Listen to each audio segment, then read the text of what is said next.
Good day sa inyo mga kanegosyo. Isang magandang business na naman ang video natin ngayon. Nandito po tayo ngayon sa Bliss Spa and Salon. Ayan, ito po ay isang magandang business para sa inyo. Pasok po tayo sa loob.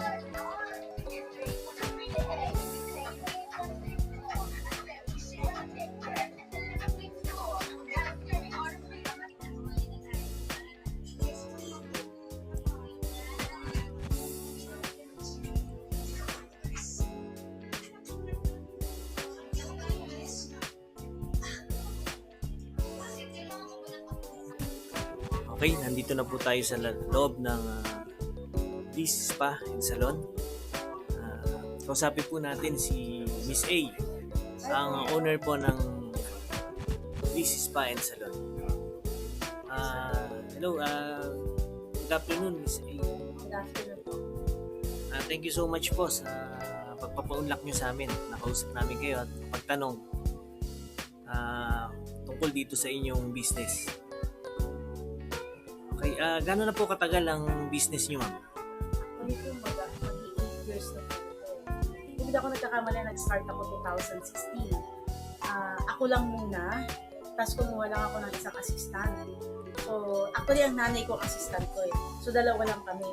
Ako ang nag-start ako yung nagmamasahe. Tapos ang nanay ko yung nag-pedicure. Dito kami sa area ko. So, wala pang ganito, wala pang hair. Upuan lang to, tapos dalawang massage bed. Yun lang talaga yung aming pinikater before.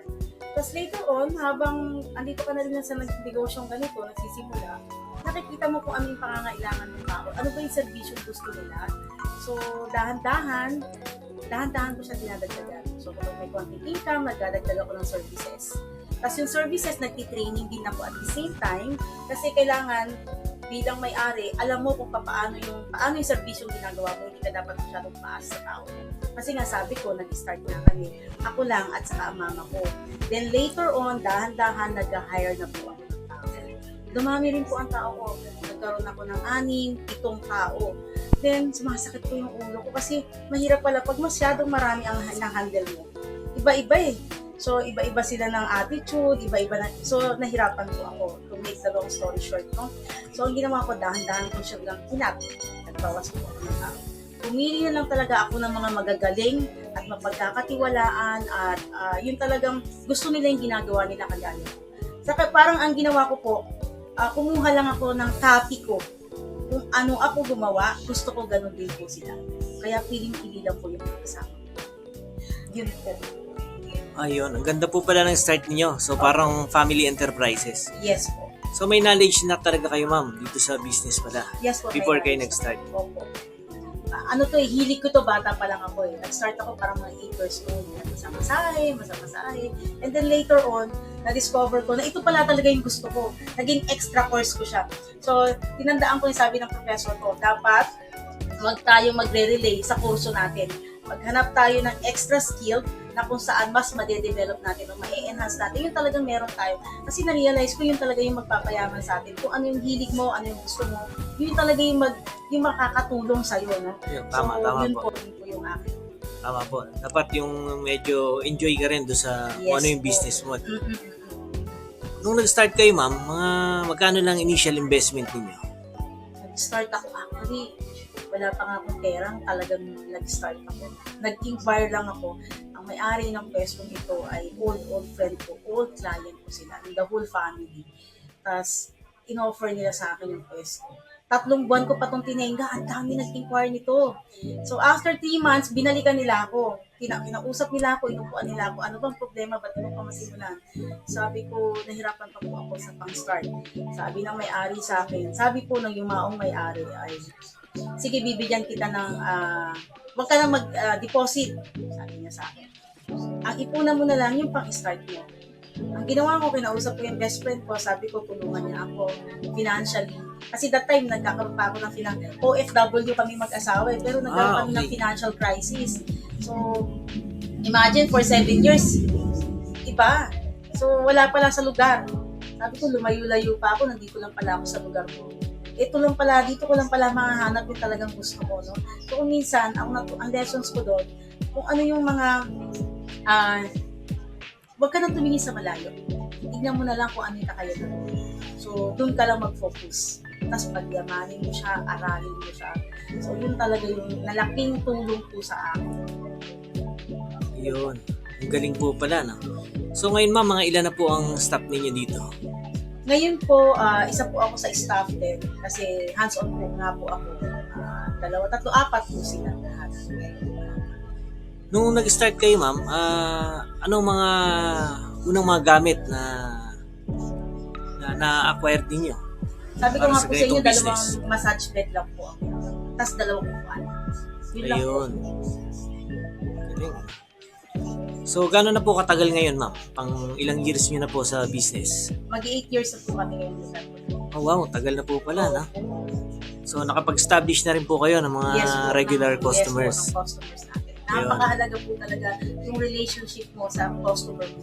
Kasi ang mga customer talaga ay mahanap sila ng kung saan sila yung komportable habang nagpapagawa. So, yun po talaga yung kinikater po namin. Actually, ang sarili ko, hindi ko tinuring na amo.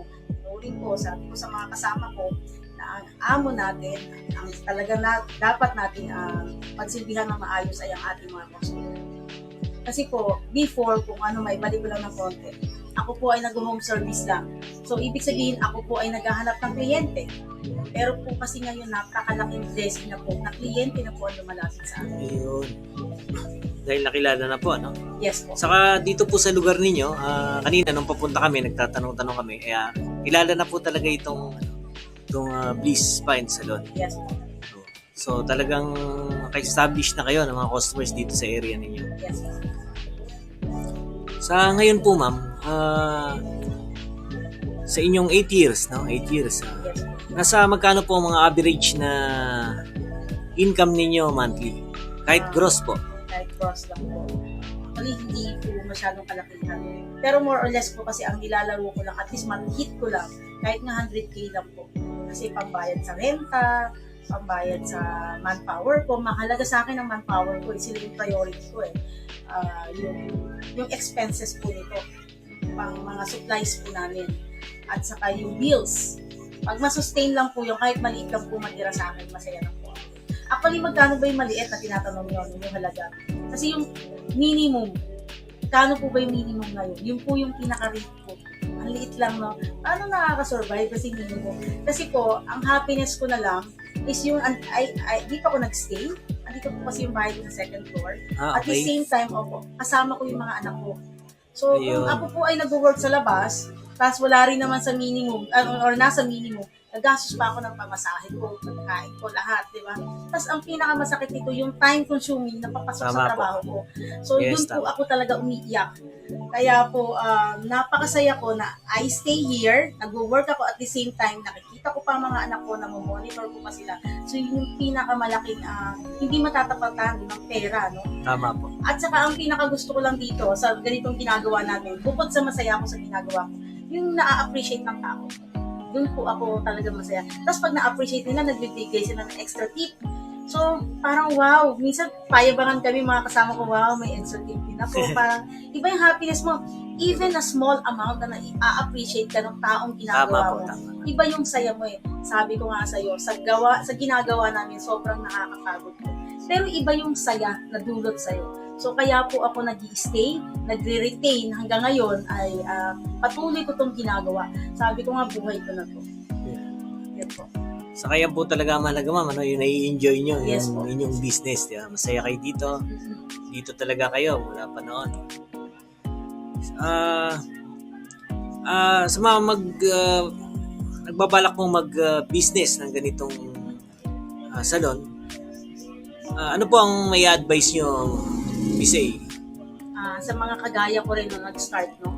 Actually, hindi mo titignan kung magkano ba yung kapital, no? Kasi, ano ba talaga yung gusto mo?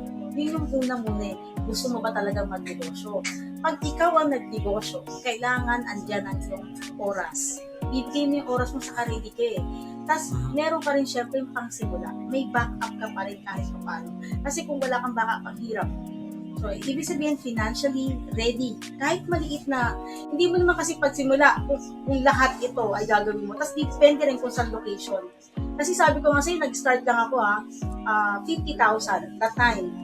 50,000, 2 beds, tas 2 chair for meals. Sa mga gamit lang po yun sa loob ng salon. Yes po, konti lang po yun. So, hindi Wala pa po kasama renovation yung doon. sa rent? Wala Or pa po mga- sa renta, wala pa po. Okay. Tapos yung renta ko nga po, di ba, pakiusapan lang po yun. Kumbaga, in-offer na lang sa akin na wala ng mga deposito, walang kahit anong mga requirements. Ayun, Ganun lang. ganda po. Ano? Siguro bunga din ito ng ating pakikisama. Bunga din ito ng ating kung paano natin inaano yung sarili natin. So, yun, nadadala na lang din. Ayan, okay.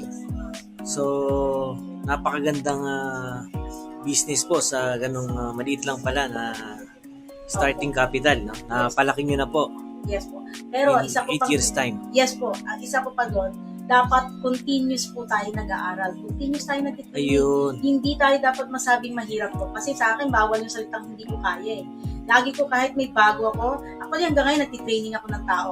Meron akong isang tao Nagtitraining din po Yes pala kayo, po. ma'am. Meron po akong isang kasama na nag-start siya sa akin ng second year high school. Imagine, napakabata po nung time na yun. And then, nasa third year college na siya. So, isang taon na lang pag-graduate na siya.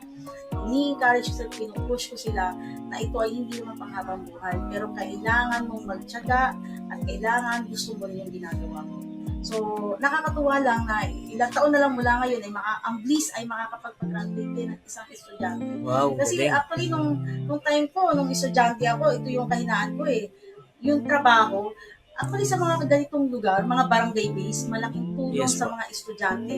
Na kahit high school, nakakatulong na rin nakakadagdag sa baon lang nila, sa pambili ng mga projects nila, o kung ano ba yung basic nilang needs. Saka natututo rin sila, nadidiscipline din sila pagdating sa pag-handle ng pera. Kasi kung maliit lang yung bayad nila sa araw na yun, maliit lang din yung gagastusin nila. So, natutulungan mo rin sila. Kasi ang bliss naman ay hindi lang pang sarili ko eh, hindi lang pang akin. Ito kasi ay kinukonsider ko sa mga kasama ko din at sinikap ko na tulong sila sa family. Kaya pagka halimbawa, nawawala na ako ng isang kasama, nababawasan, ganyan, nakakaramdam ako ng lungkot. Pero bilang leader, ako leader, ang tingin ko sa akin, hindi may-ari. Kasi bilang leader nila, kailangan maging strong ka. Kailangan i-maintain mo at saka para sa ikabubuti ng negosyo mo, ng negosyo, hindi para sa ikabubuti lang ng isang tao. Dapat para sa lahat. So, Ayun, tama po. Parang leader and teacher po nila kayo. Yes po, yes po.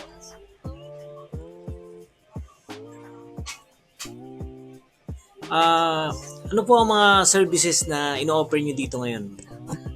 Sa ngayon po, gumagawa po kami ng buhok, all kinds ng hair, laser rebonding, mga treatments, colors po. Tapos sa nails din po, from head to toe po ang aming services. Sa nails po, mula sa mga ordinary polish to gel polish po, ginagawa po namin. Up and down po yun, manicure at pedicure. Then whole body po, gumagawa rin po kami ng massage. Kasi wellness po talaga po, kagaya po na sinasabi ko kanina. No? So, meron din kami mga whole body. Iba po ng klase ng body massage ang ginagawa namin. Meron kaming back lang, meron kaming hot stone with whole body massage, meron kaming ventusa, kasama rin ng whole body massage, at saka meron kaming Pinoy hilot. Yung ginagawa rin namin yun sa sa mga bagong panganak. Okay. Galing. So, sobrang kompleto po pala, no? Opo. So, yun lang po, ma'am, Miss A, thank you so much po sa time ninyo. Maraming salamat. Sigurado po mapapakinabangan ito ng mga kababayan natin na nagpaplano ng ganitong business. Yes. Thank you so much, ma'am. And God bless po. Maraming salamat. Thank you po. Okay. Thank you so much po, Miss A. At sana po nakatulong sa inyo ang mga na-share sa atin ni Miss A kung paano siya naging successful sa kanyang salon business. Pakipollow na lang po ang aking page, Magandang Negosyo Vlogs, at paki-subscribe na din po ang aking YouTube channel, Moto KG Vlogs, para updated po kayo sa mga susunod nating vlogs na makakatulong sa inyo kung paano kayo magde-decide kung ano ang magandang business.